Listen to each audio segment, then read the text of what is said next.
Hello, my name is John McGee. I am a student in EAD523 at Grand Canyon University. Today, I'm going to show you how you can use Nearpod to enhance student instruction in the classroom. I am a teacher at Mount Juliet High School in Mount Juliet, Tennessee, and one of our missions is to increase rigor for the educational purpose of the students at all times, and we do that by using depth of knowledge questions, specifically Norman Webb's depth of knowledge levels is something that we use often here at Mount Juliet High School.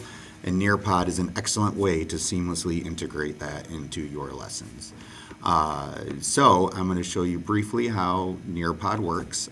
It's very similar to PowerPoint or Google Classroom or any type of presentation tool that you may use, such as Canva as well. But what makes Nearpod so beneficial for me is you can send it out to students' Chromebooks, their laptops, and from there they can view it on their screens, so you don't have to worry about students being able to see the board. It's right on their screens. You can lock it so the students can't then switch off to another tab to watch ESPN or whatever it is they want to do on their Chromebooks. And then you can add questions. You can ask multiple choice questions. You can add activities, add simulations, add videos, add essay questions, which then you can see immediately and give instant feedback, which creates an instant feedback loop, which is incredibly beneficial to the students. Nearpod has completely changed my classroom, and it's increased the rigor in my AP history classrooms as I am able to give instant feedback. So I'm going to give you a little rundown on how Nearpod works. You can create a brand new lesson, and one thing that's kind of good is you can create a lesson from scratch, and like I said, it's very similar to Google Classroom or PowerPoint. Or you can upload a lesson that you have saved to your computer, or PowerPoint, or you can get one from Google Drive that you've already made, or from Dropbox or the cloud. So it's very user-friendly in that way. Now I've created this one here, and I'm going to go ahead and click Teach. This gives you the option to where you do it live, where you have it playing on your device at Mount Juliet High School. We've got smart boards in front of the room, but then it also plays on the students' computers, their own devices, so they can, you control it as the teacher, but they can follow along on their Chromebooks, or they're student-paced if you are asynchronous, or if they're at home not feeling well, they can do it on their own at their own pace. I'm going to click live participation for this because that is how I prefer to do it.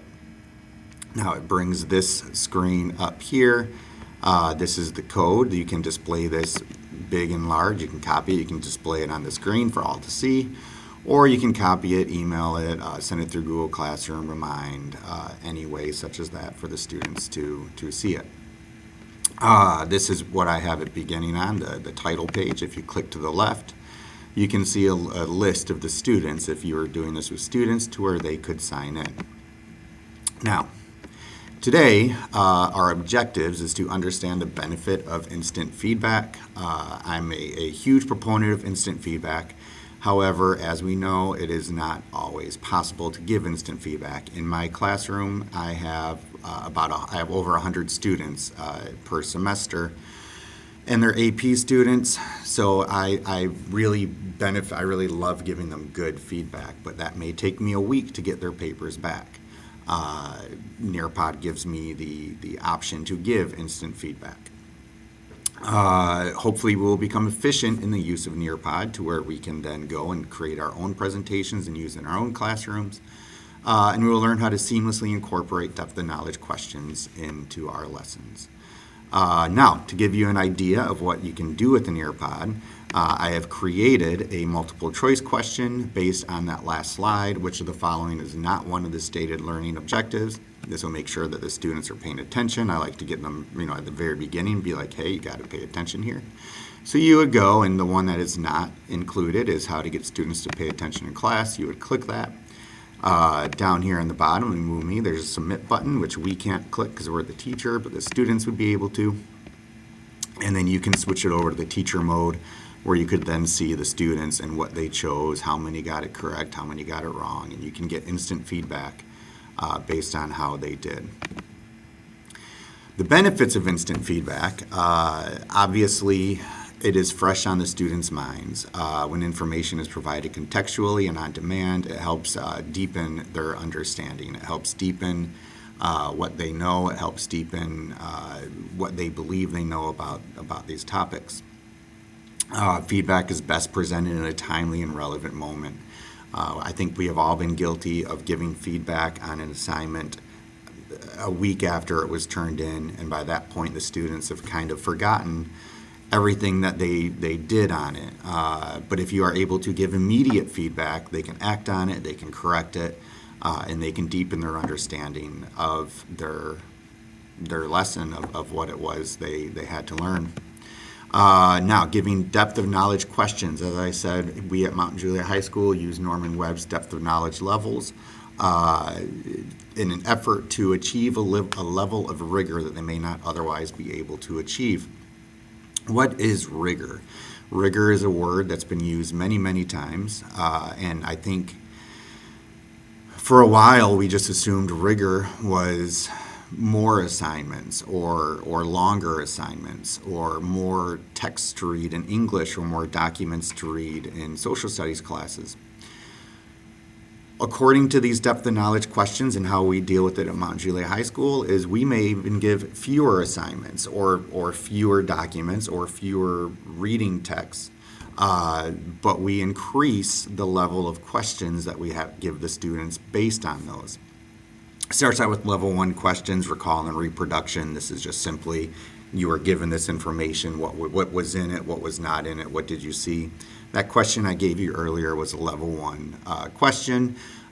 Pretty simple. You can start these obviously in kindergarten, in preschool, just to make sure that they know what it is they're reading.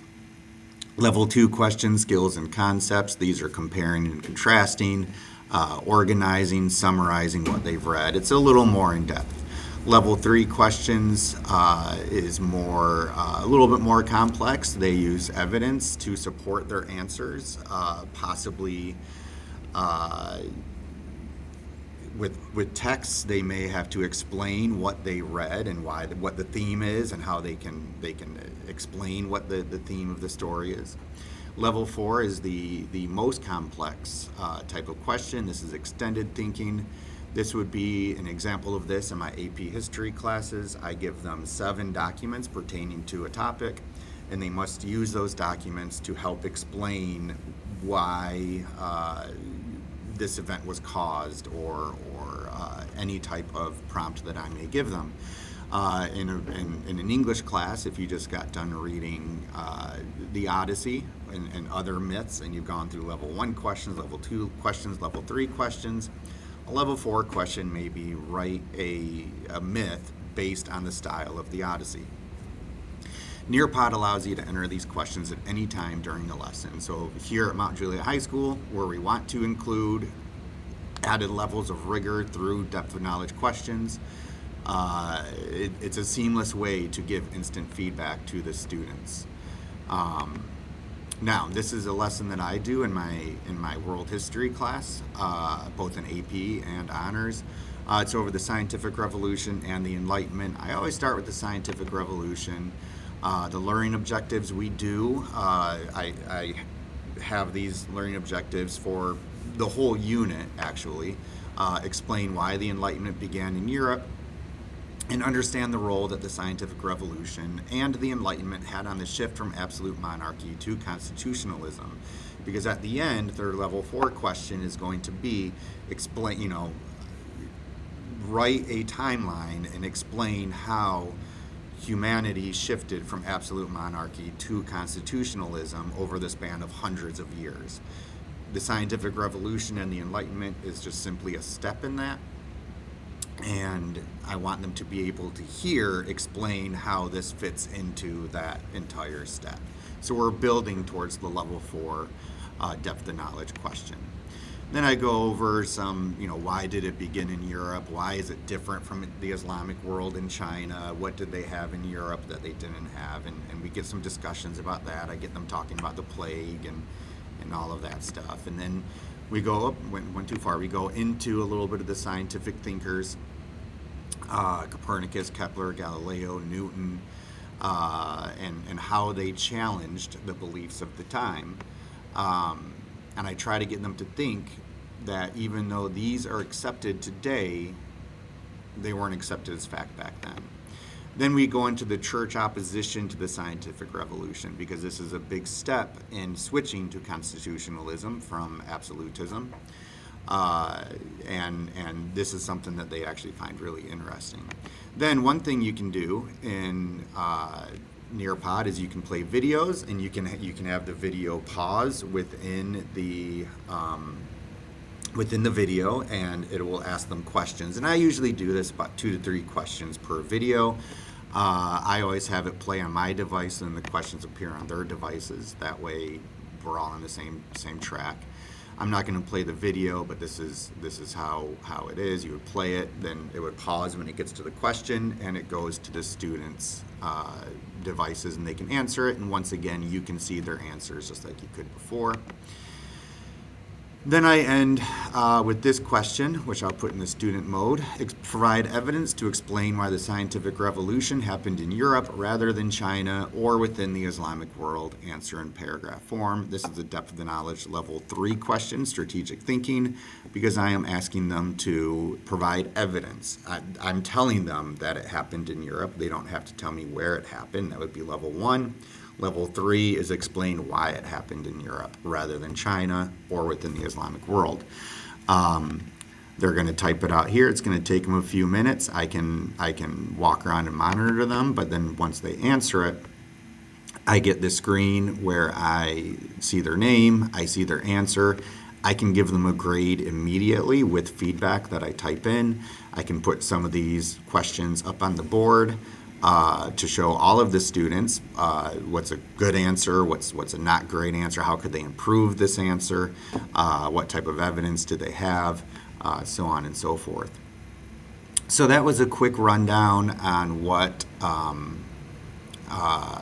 Nearpod can do in your classroom to help benefit and increase education, to help increase rigor, and to use depth of knowledge questions to have them run seamlessly within Nearpod.